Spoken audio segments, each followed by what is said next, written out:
김영란의 책으로 보는 세상. 오늘 여러분과 함께 나눌 책은 정약용의 유배지에서 보낸 편지입니다.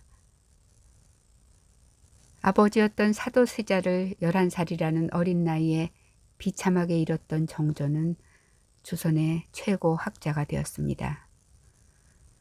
보수적이고 배타적이며 자신의 아버지를 죽인 원수인 노론 대신들과 아침 저녁 맞대야 하는 외로움과 고통 속에서도 개혁에 앞장섰던 용기 있는 임금이기도 했습니다. 미래를 생각하며 그들을 견제했던 정조는 서양 학문과 과학기술을 배우려는 남인 청년들을 정치에 대거 등용했습니다. 그 중에서도 정조가 가장 아낀 학자가 다산 정약용입니다. 당시 관념적이고 이론뿐인 학설에 정면 대응하며 실생활에 필요한 학설을 주장하던 실학파였던 정약용은 북에 있는 중국을 배우자는 북학의 대가였습니다. 그러나 1800년 정조가 나이 49에 의문사를 당하게 되자 왕의 총애를 가장 많이 받던 그 또한 유배지로 보내졌습니다. 매섭게 추운 겨울날 천주교 세례 교인이던 40세의 정약용은 우리나라의 가장 끝단인 강진으로 떠나야 했습니다. 이미 신유박해 때 그의 다른 형제들 또한 노론 일당의 탄압과 모함을 받아 죽거나 유배지로 보내졌습니다. 당시 멋모르는 유배지 마을 사람들이 그를 큰 독소로 여기는 바람에 다산은 간신히 허름한 주막에 방을 얻고 거기서 오로지 학문에만 전념했습니다. 맑은 생각과 용모를 가졌던 그는 과묵하게 품위를 지키면서 18년이라는 긴 세월을 책궤를 지고 이 고생 달게 여기네 라며 저서 집필을 해 자신의 길로 삼았습니다. 백성을 다스리는 도리를 펴놓은 목민심서를 비롯해서 정치, 경제, 지리, 문학, 철학, 의학, 교육학, 군사학, 자연과학 등 이 세상에 존재하는 모든 학문의 경계를 뛰어넘으면서 500여 권이라는 어마어마한 양의 책을 펴냈습니다. 너를 불러 책을 편찬하고 싶어서 주자서의 벽을 새로 발랐다. 정조는 정약용에게 이처럼 말하며 전폭적인 사랑의 메시지를 보낼 만큼 그를 아꼈습니다. 유배지에서 보낸 편지가 책으로 묶일 만큼 많은 편지를 정약용 선생은 남겼는데요. 역사 연구가 박성무에 의해 만들어진 편지함에는 다산이 자신의 두 아들에게 보낸 편지 26편과 가훈인 가계 9편, 그리고 둘째 형인 정약정과 주고받은 편지 13통, 그리고 제자들에게 보낸 편지들이 들어 있습니다. 마치 아버지 학교 교재 같은 아들들에게 보낸 편지에는 사랑하는 자식들에 대한 아버지의 사랑이 물씬 풍깁니다. 자신을 보지 못하는 자식들이 가져야 할 마음가짐에 대해서 안타깝게 사랑으로 훈계하며 세상을 구해낸 책이 무엇이고 왜 읽어야 하는지, 패족, 즉 패한 가문에게는 독서만이 살 길이라며 독서의 참뜻과 독서의 법을 일러주며 책 읽기를 강조합니다. 책 만드는 일이 주요 일이었던 그는 자식들에게도 읽은 책은 꼭 정리해서 책으로 다시 묶도록 공고합니다. 아버지가 몰락하는 바람에 양계를 치고 있던 아들에게는 아무리 속된 일일지라도 맑은 운치로 하라면서 닭을 치는 동안의 기록을 꼭 양계책으로 엮어 놓도록 종용합니다. 결혼 30주년을 맞아서 10년째 떨어져 있던 병든 아내가 남편을 그리워하며 자신이 시집올 때 입었던 붉은 화롯을 유배지로 보내옵니다. 다산은 그것을 노을 치마라는 뜻의 하피첩을 만들었습니다.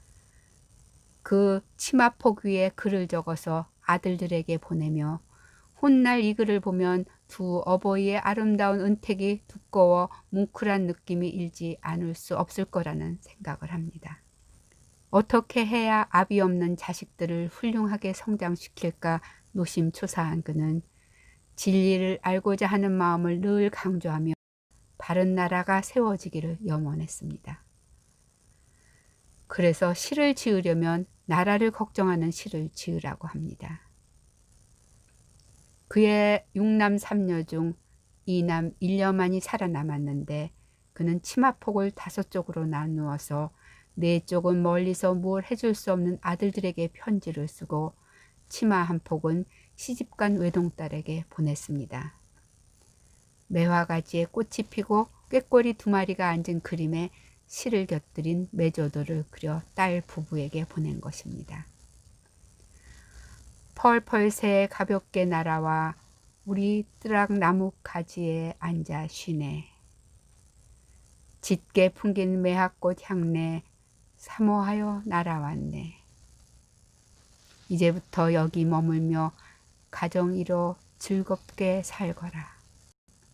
이처럼 딸이 다정하게 살기를 바라는 마음을 운치 있게 그림으로 글로 전한 것입니다. 불행히도 유배가던 해 태어난 막내는 마마를 앓다가 3살 때 죽었습니다. 그는 억장이 무너지는 안타까운 심정을 편지로 보내서 보지 못한 아들의 무덤에서 읽게 했습니다.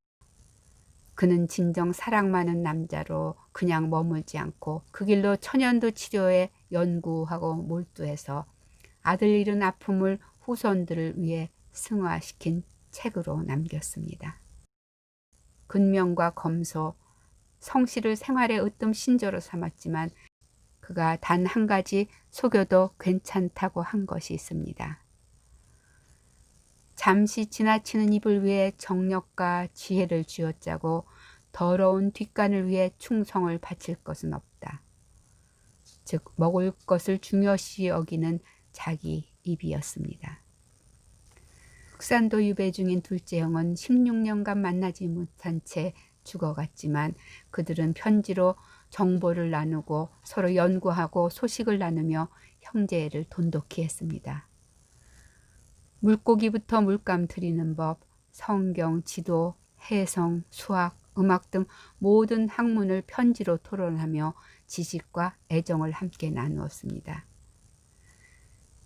제자들에게는 사람과 짐승이 무엇이 다른지, 현실과 대결하며 산다는 의미가 무엇인지에 대해 열렬히 설파하며 재물의 허망함과 썩은 땅에서 샘물이 나오지 않는 이치, 그리고 왜 공부를 해야 하는지 그 목적과 방법, 태도 등을 자세히 가르쳤습니다.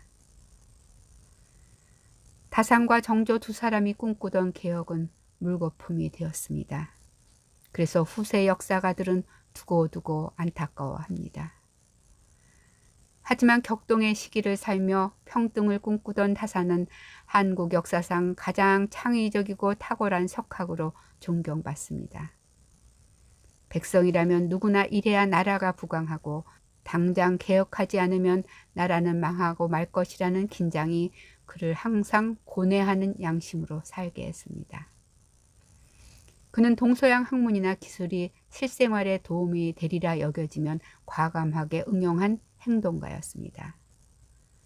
그 예로 우리나라 최초로 수원의 벽돌로 화성을 건설할 때 그는 무거운 돌을 들어올리는 거중기를 발명했습니다.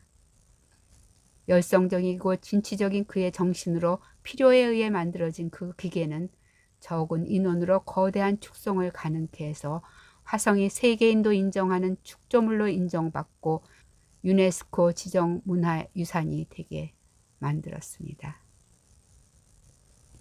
자신의 마음을 솔직하게 고백하는 데는 편지가 최고라고 생각합니다. 인자한 아버지, 우애 깊은 형제, 백성을 사랑했던 합리적인 개혁가로 그가 보낸 감성 편지들은 행간행간에 진한 가족사랑과 이웃사랑이 녹아 있습니다. 따스하고 섬세하며 친절하고도 자세한 자신의 실천을 바탕으로 한 진실은 포용력도 크고 설득력도 있습니다. 그의 숭고한 나라사랑과 인간사랑에 대한 분명한 나침반이 없었더라면 아마 불가능한 일이었으리라고 생각합니다.